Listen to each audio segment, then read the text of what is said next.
इस देश में कहानियां सोने और हीरे से लिखी गई है। ये उस धन दौलत की कहानी है जो तेल और गैस से प्राप्त हुई है।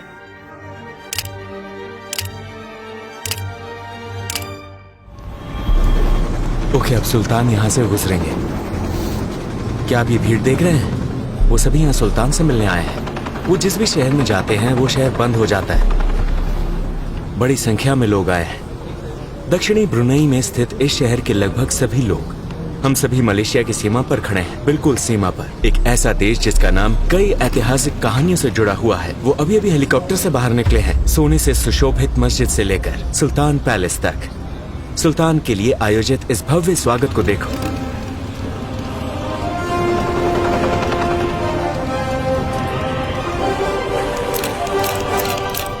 ये हैं सुल्तान हसन अल बोल्किया, जो अपने लोगों के साथ जश्न मना रहे हैं। वो दुनिया के सबसे अमीर लोगों में से एक है। ये उनका बेटा मतीन है, जिसे सोशल मीडिया पर काफी पसंद किया जाता है। लेकिन सवाल ये है कि ये देश कितना अमीर है।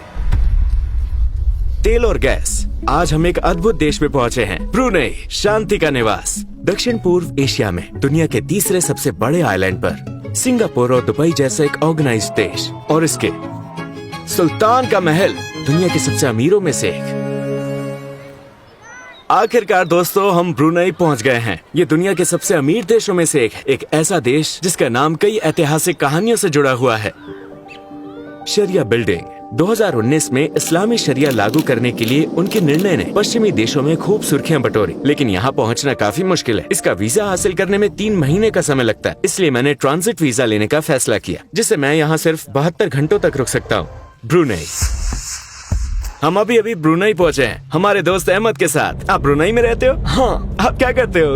रोज इन शानदार दृश्यों का आनंद लेता हूँ। और अब हम सीधे सुल्तान से मिलने जा रहे हैं। हाँ, आप उन्हें यहाँ आसानी से देख सकते हैं, क्योंकि हम उनके जन्मदिन पर यहाँ पहुँचे हैं। उनका जन्मदिन 15 दिनों तक चलता है और 15 दिनों तक पूरा देश जश्न में डूबा रहता है। ऐसा मैंने कभी किसी दूसरे देश में नहीं देखा। इसलिए अब जिस भी राज्य में जाएंगे आपको बिल्कुल ऐसा ही माहौल मिलेगा। और सुल्तान यहाँ से गुजरेंगे और आप उन्हें बधाई दे सकते हैं। इसीलिए आज सभी लोग इस शहर में इकट्ठे हुए हैं।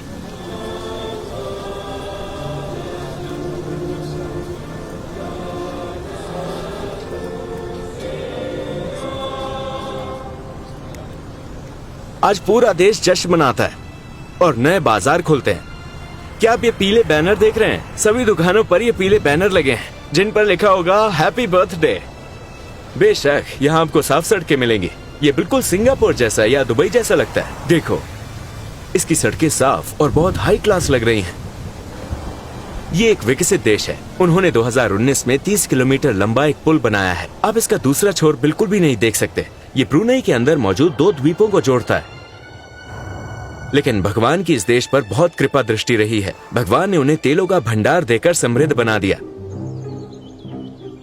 हम सेरिया नामक क्षेत्र में पहुंचे हैं। इस क्षेत्र में उन्होंने 1929 में तेल की खोज की थी। और अब आप एक स्मारक देखेंगे, लेकिन उससे पहले देखिए यहाँ क्या लिखा है।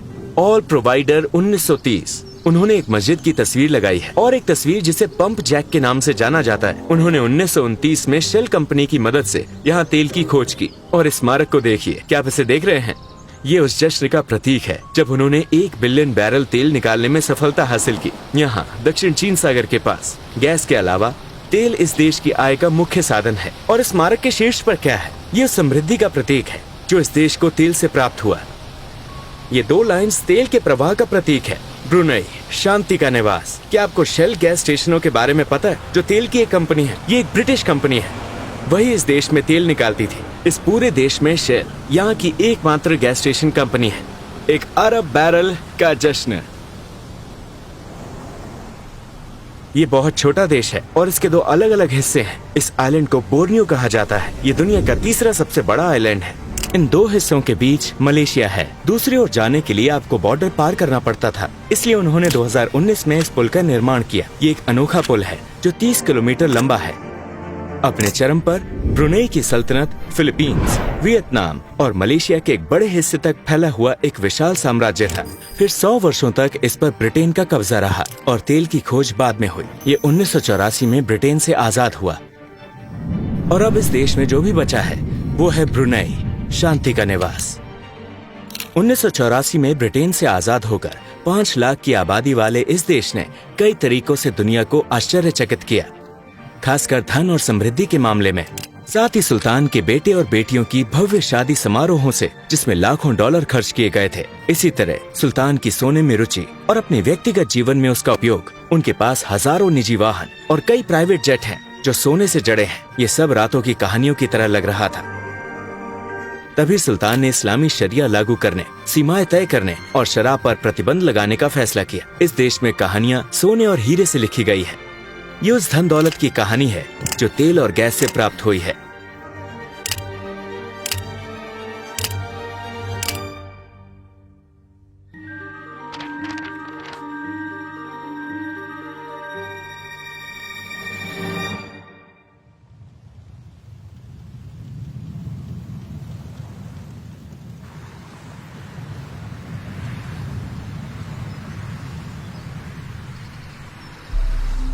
हर जगह सोना है और महल सोने के बने हुए हैं, इस महल की तरह सुल्तान का महल। ठीक है दोस्तों, आओ मैं तुम्हें ये महल दिखाता हूँ। इसे नूरुल ईमान महल कहा जाता है। आप सुल्तान के महल की तस्वीरें ले सकते हैं। ये एक अनोखा महल है जो आप और कहीं नहीं देख पाओगे। इसकी लागत 1 बिलियन और 400 मिलियन डॉलर है। ये गिनीज रिकॉर्ड में भी दर्ज है। ये वही जगह है जहाँ सुल्तान रहते हैं, विश्व का सबसे बड़ा रेजिडेंशियल पैलेस। और ये सुल्तान और उनके परिवार का आधिकारिक निवास है। ये जनता के लिए साल में केवल 3 दिन खुलता है ताकि आम लोग इसमें प्रवेश कर सकें। और वो रमजान के आखिरी दिन होते हैं। साल के बाकी दिनों पर ये बंद रहता है क्योंकि सुल्तान यहीं पर रहते हैं।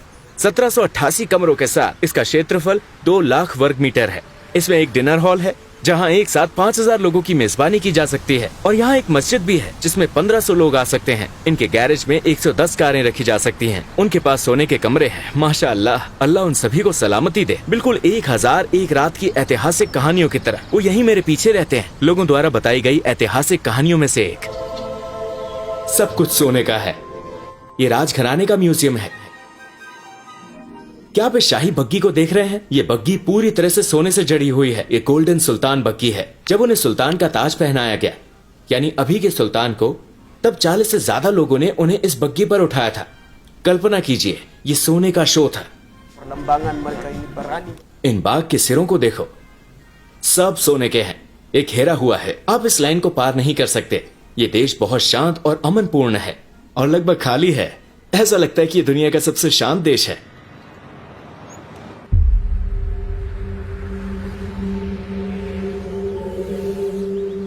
ठीक है दोस्तों, मेरे साथ आओ। ये सुनहरे गुंबद वाली मस्जिद है, सुल्तान उमर अली मस्जिद, वर्तमान सुल्तान के पिता। गुंबद शुद्ध सोने की पत्तियों से ढका हुआ है। ये झूमर इंग्लैंड से लाए गए हैं और यहाँ सबसे बेहतरीन इटालियन संगमरमर लगा है। ये एक प्रतीक है और आप इसके बगल में नहीं देख सकते हैं फ्रेम और उसके बगल में तैरता हुआ गांव और यहाँ का शहर, यहाँ की सभ्यता। अब आप मस्जिद की खूबसूरती देखेंगे। मुझे पता नहीं मुझे कैसा महसूस हो रहा है। इसका निर्माण 1958 में हुआ था। कल्पना कीजिए, ये सब दक्षिण पूर्व एशिया में है। ठीक हमारे सामने फिलीपींस है और हम बोर्नियो आइलैंड में है। ये मलेशिया नहीं है, ये ब्रुनई है। यहाँ की भाषा मलई से मिलती जुलती है, लेकिन एक्सेंट थोड़ा सा अलग है। अल्लाह हमारे अच्छे कर्मों को स्वीकार करे। हमारे पीछे एक और मस्जिद है, बहुत ही लोकप्रिय। ये वर्तमान सुल्तान की मस्जिद हसन अल बोल्किया है। अब हम इसमें शुक्रवार की नमाज पढ़ेंगे।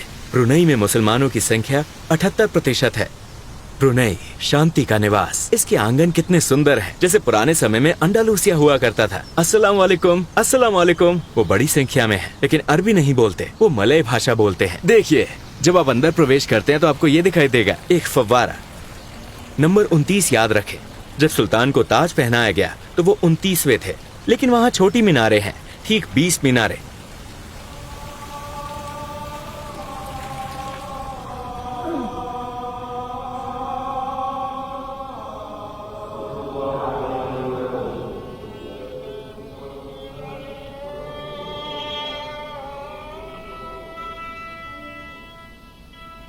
एशिया के सबसे बड़े और सबसे आलीशान होटलों में से एक में आपका स्वागत है।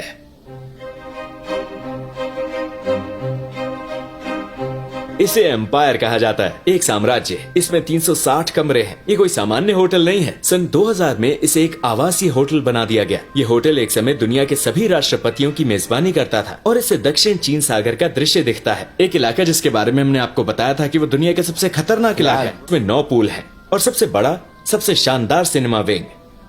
ये 660 वर्ग मीटर में फैला है।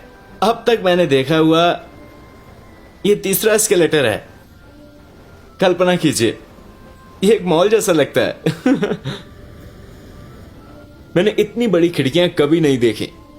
ये 7 स्टार होना चाहिए, लेकिन ये 5 स्टार है, क्योंकि यहां शराब नहीं मिलती। इस देश में शराब वर्जित है, यहाँ तक कि धूम्रपान भी प्रतिबंधित है, और वो शरिया के हिसाब से चलते हैं। यहाँ एक पूरी इमारत है जिसे शरिया बिल्डिंग कहा जाता है। मेरे पीछे की इस इमारत को शरिया इमारत कहा जाता है। इस देश में 2019 में शरिया लागू किया और दुनिया भर में इसकी घोषणा की। पूरी दुनिया इसके विरोध में खड़ी हो गई थी। इस देश पर अंग्रेजों का भी गहरा प्रभाव रहा है, इसलिए इसने दुनिया भर में खूब सुर्खियां बटोरी। तो अब उन्होंने इसके साथ काम करना बंद कर दिया। उन्होंने इसकी घोषणा नहीं की, लेकिन अब वो इसे लागू नहीं करते। तो ये इस देश की अजीब कहानियों में से एक है। ये राजा अयांग मौसुलेम की समाधि है। यहाँ 2 लोगों की कब्र है। वो कई वर्षों तक यहीं कैद रहे, शहर के ठीक बीच में। अनैतिक संबंध बनाने के बाद सुल्तान ने उन्हें सजा के तौर पर भूमिगत कारावास की सजा सुनाई थी, और वो राज परिवार का हिस्सा थे। लोग धुआं निकलने का इंतजार करते थे, क्योंकि वो नीचे खाना बनाते थे। जब धुआं निकलना बंद हो गया तो वो समझ गए कि वो मर चुके हैं।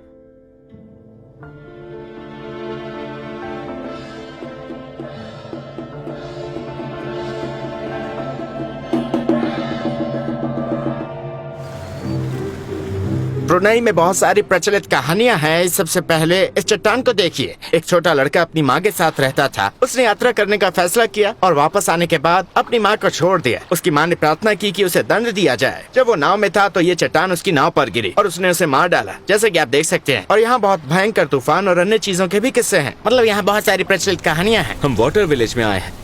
ये दक्षिण पूर्व एशिया के सबसे बड़े जल गाँव में से एक है। ठीक है दोस्तों, वाटर विलेज में आपका स्वागत है। ये लोग इसे पूर्व का वेनिस कहते हैं। ये बंदन शहर में स्थित है। यहाँ अमीर लोग रहते हैं और उनके ठीक सामने वाटर विलेज है। वो यहाँ रहते हैं क्योंकि ब्रुनेई की शुरुआत इसी तरह हुई थी। वो राजधानी थी और पीछे उनकी आलीशान गाड़ियां खड़ी हैं। दुनिया के सबसे अमीर देशों में से एक का जलीय शहर ब्रुनेई। संभल कर। ओह, आप पानी में गिरने ही वाले थे। इस वाटर विलेज में 39,000 लोग रहते हैं। इसे कंपोंग आयर कहा जाता है। आयर का अर्थ है पानी। मस्जिद में प्रवेश करने के लिए आपको नाव की जरूरत होगी। मुझे नहीं पता कि आपने ध्यान दिया या नहीं, यहाँ लिखा है ईश्वर के मार्गदर्शन में सदैव सेवा, ब्रुनेई शांति का निवास। इसमें सब कुछ है, स्कूल, म्यूजियम, मस्जिदें, एक चीनी बैंक का बिलबोर्ड। वो देखिए, ठीक वाटर विलेज के बीच में।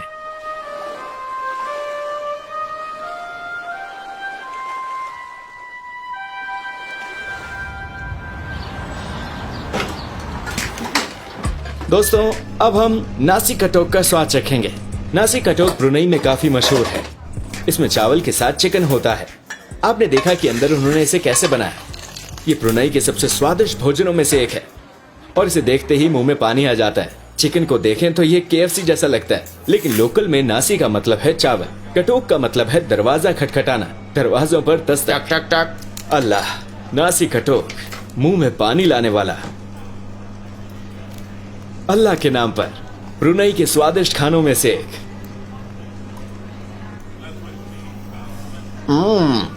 वाह, ये सचमुच काफी अच्छा लग रहा है। सच में आप इजिप्शियन हैं? हाँ, एक बहादुर आदमी। इसने अल अजहर में पढ़ाई की है, इहाब और रिफत। अब यहाँ का मशहूर सूप, इसे सोटो कहते हैं। ये ब्रुनेई में मेरा पहला सूप है। मेहमान नवाजी के लिए आप लोगों का धन्यवाद। अब मैं ब्रुनेई का मेयर बन गया हूँ। मेयर। Indonesian soup. अब हम अम्बुयात को आजमाएंगे। सिंगापुर, मलेशिया या इंडोनेशिया के सभी मलय लोग इस डिश को पहचान लेंगे। ये जेली जैसा दिखता है। जेली, अल्लाह के नाम पर।